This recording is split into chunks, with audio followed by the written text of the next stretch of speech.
A look at the card at the end of the match now. Marsh dominating the Australian second innings with his 91. Stackpole played very well for his 67. The bowling figures for England, very impressive with Snow taking 4 and Arnold, extremely unlucky, 1 for 59 from 20 overs. It was the first time in 42 years that England had won the first test match of a series at home against Australia, and that would have been a tremendous boost for them. There was one very significant happening off the field at Old Trafford. I stood at the back of the television commentary box and watched Bob Massie practicing with Ross Edwards, and the footholds on the side where Massie normally bowls were so wet that he had to switch to bowling round the wicket so that he and Edwards could get a full session of practice. They went into long conference together, they're Western Australian teammates, and the upshot of that was that Massie had in his mind when he went to Lord's for the second test match that bowling around the wicket could easily be as difficult for the batsman as when they faced him coming over the wicket. In fact, Massie was fit for Lord's, and Edwards went into the side as well. The men left out were Inverarity and Watson. And for England, they had the bad luck that there was an injury to Geoffrey Arnold. He was left out, and John Price came into the side. Raymond Illingworth won the toss again, the 7th consecutive time. He's a very lucky man, Ray. And he decided that England would bat. Almost immediately, Bob Massie gave an idea of why this was going to be his match. The slip fielders are waiting, and so too is Geoffrey Boycott.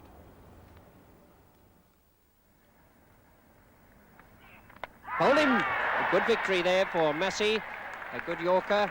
And look at the breakthrough for the Australians. Look at the joy on Massie's face. Fine effort by this young bowler, playing in his first test match, and what a victim to get as your first test wicket. Geoffrey Boycott, the England opener, bowled Massie for 11, and you can see here how Boycott's defensive stroke is beaten here, the ball getting under the bat and just inside between bat and pad. So there's 3 slips waiting there for Dennis Lillee. Bowled him, what a good delivery that was. Now that really was a splendid ball, as you'll see in a moment on the playback.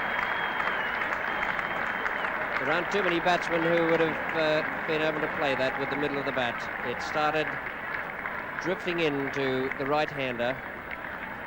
Lillee just moving in now, the foot landing, and the ball slanting towards about middle stump, I should think, and watch it cut back and past the outside edge of the bat.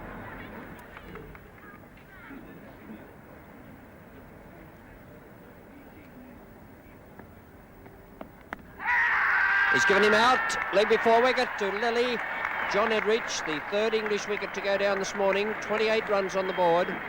Edrich made 10, and it's Lillee's 2nd success in his 8th over.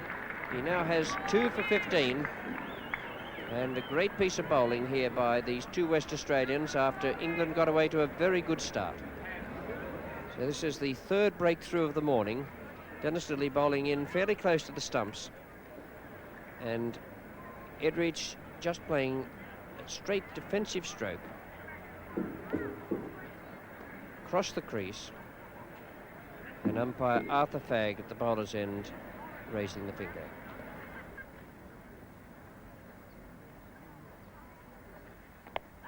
And he's asking for that, and he's given it. It was the in-swinger, having bowled 4 outswingers to D'Oliveira. Massie then slipped in the in-swinger, and it's the 4th wicket to go down, and you can see here, bowled from wide, pushed in, and beating D'Oliveira's forward defensive stroke. D'Oliveira, the last man out for 32. LBW to Massie. And that looked a pretty bad shot from Mike Smith, playing across a full pitch, which hit the base of the stumps. So another success for Massie, his 3rd wicket, having a great day on his debut here for Australia at Lord's. So let's look at it again. Massie from the nursery end to Mike Smith on 34. And effectively yorking him as he tried to work it to his favourite area on the onside. But it's Greg at the moment to face Dennis Lillee's first ball off to tee. He's on 25, Lillee from the pavilion end. And what a fine start. Really a beautiful cover drive, smashed through the offside. Kent wicketkeeper with an average this year of 70 behind him in first-class cricket, 200s, both against Surrey, facing John Gleeson. No doubts at all about his intent, looking again to move down the pitch, hitting high in the air over the top of mid-on. A fairly lengthy breather now. He's coming back to bowl to Tony Greig on 49. That's the one he wants. Pushed into the offside, brings Tony Greig his 50. His third successive 50 in the 3 Test match innings this year. Includes 4 boundaries, and it's taken him 2¼ hours. He's out. A bad shot by Alan Knott. He guided that straight into Colley's hands at Gully. It's the 6th wicket, so badly needed by the Australians. And Alan Knott is the man dismissed. Massie breaking through again. His 4th wicket in the innings. Massie bowling to Tony Greig. He's gone, must be out, caught behind.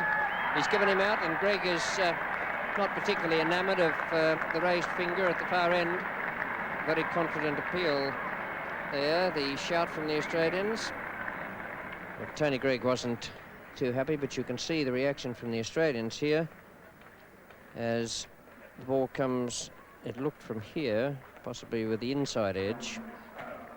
And the shout from Massie, who is just about to go round, and Marsh throws the ball up in the air. Umpire Constant is the umpire at the nursery end. Massie